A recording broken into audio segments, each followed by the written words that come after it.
በያላችሁበት ይድረስ የተወደዳችሁ የራዛ ሚዲያ ተከታታዮች፣ ለዛሬም ወቅታዊ የሆኑ ጉዳዮች ይዘንላችሁ ቀርበናል። ከኛ ጋር ቆዩም። በኦሮሚያ ክልል ምስራቅ ወለጋ ዞን ጊዳ አያና ወረዳ በኦሮሚያ ልዩ ኃይል ተፈጽሟል በተባለ ጥቃት 19 ሰዎች ሲገደሉ በመቶዎች የሚቆጠሩ ቤቶች ደግሞ መቃጠላቸውና መዘረፋቸው ነዋሪዎች ተናገሩ።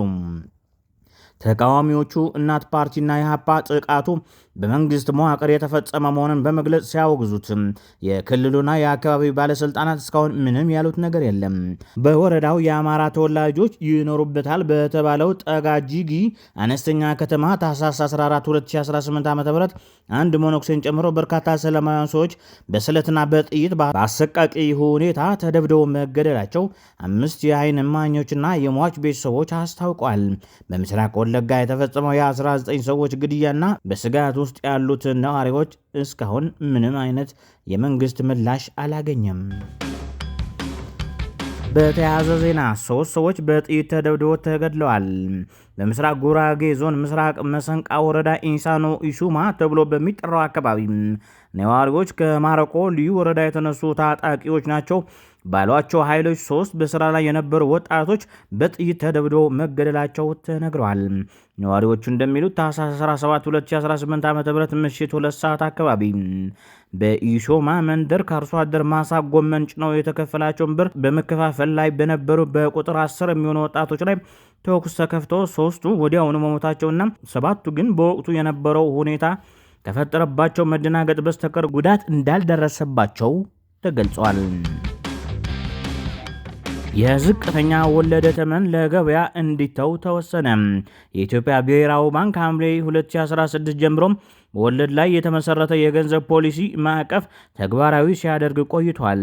የባንኩ የገንዘብ ፖሊሲ ኮሚቴ እንዳለው ትኩረቱ ይህ የፖሊሲ ማዕቀፍ ውጤታማ ሆኖ ቀጥተኛ ባልሆነ የገንዘብ ፖሊሲ ማለትም በወለድ በኩል በኢኮኖሚ ውስጥ የሚዘዋወረው ገንዘብ ላይ ተጽዕኖ በማምጣት ባንኩ ያስቀመጠው ዋጋን የማረጋጋት ዓላማ ማሳካት ነው ይላል።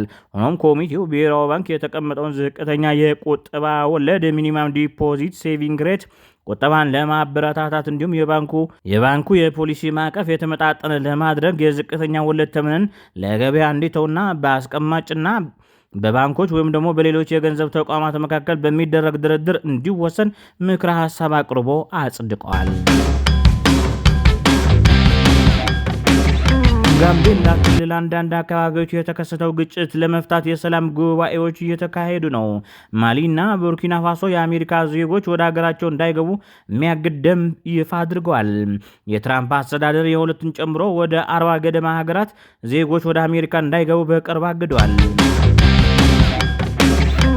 ቱርክ ራሱን ሰላማዊ መንግስት የሚለው በእንግሊዝ ምህጻር አይኤስ በተባለው ቡድን አባልነት የተጠረጠሩ 125 ሰዎችን አሰረች። በዘመቻው እስካሁን የታሰሩት 600 ደርሰዋል። የአውሮፓ ህብረት እስራኤል ጋዛ ውስጥ የሚንቀሳቀሱ የረድኤት ድርጅቶችን ማገዷ ህይወት አድን እርዳታዎችን ወደ ህዝብ እንዳይደርሱ ያደርጋል ሲልም አስጠንቅቀዋል። የቀድሞው የሰላም ሚኒስትር ዴኤታና የኦሮሚያ ክልል ምክር ቤት አባል አቶ ታዬ ደንደአ እጃቸው ላይ ካቴና ለማስገባት ፈቃደኛ ባለመሆናቸው በፍርድ ቤት ቀጠሯቸው ላይ ሳይገኙ ቀሩም። አቶ ታዬ ደንደአ ረቡዕ ላይ ልደታ በሚገኘው የፌዴራል ከፍተኛ ፍርድ ቤት የቀረበባቸው 3 ክሶች ለማየት ቀጠሮ ተይዞላቸው ነበር። ፍርድ ቤቱ ቀጠሮ ይዞ የነበረው የአቃቤ ሕግን ክስና የተከሳሹን ተቃውሞ ለመስማት ነበር። ይሁን እንጂ አቶ ታዬ ደንደአ ጠበቆች በችሎቱ ላይ ቢገኙም እርሳቸው ግን ሳይገኙ ቀርተዋል። የማረሚያ ቤቱ የፖሊስ መኮንኖች ለችሎቱ እንዳስረዱ አቶ ታዬ ደንደአ እጃቸው ላይ ሰንሰለት ለማድረግ ፈቃደኛ ባለመሆናቸው ፍርድ ቤት እንደማይቀርቡ ተናግረዋል። አቶ ታዬ ቀደም ሲል በአለርጂ ምክንያት ሰንሰለት ማድረግ እንደማይፈልጉ ተናግረው ነበር። ፍርድ ቤቱ በበኩሉ የማረሚያ ቤት ፖሊስ ተከሳሹን በጥቃቅን ምክንያቶች ወደ ፍርድ ቤት አለማቅረቡ ስህተት መሆኑን ተናግሯል። ችሎቱ አቶ ታዬ ደንደአን ሐሙስ ታህሳስ 23 2018 ዓ.ም ችሎት ፊት እንዲቀርቡ ትዕዛዝ ሰጥቷል።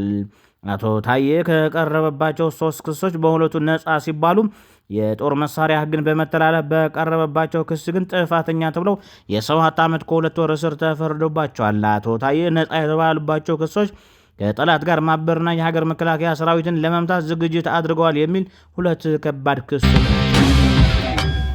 የዩክሬን የስለላ ቡድን ከሀገሪቱ የድንበር ጠባቂዎች ጋር በመተባበር በሩሲያ ካራሲንዳር በተባለ ግዛት የሚገኘው የቶን አፕስ የነዳጅ ማጣሪያና የወደብ ተርሚናል ላይ የድሮን ጥቃት መፈጸሙን ተገለጸ።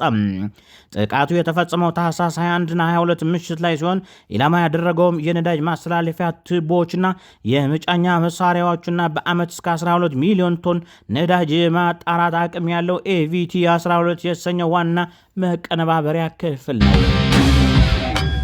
የተወደዳችሁ የቻናላችን ተከታታዮች ለዛሬ ያዝነው ዜና ይሄን ይመስል ነበር። ስለተከታተላችሁ አመሰግናለሁ። ሰላም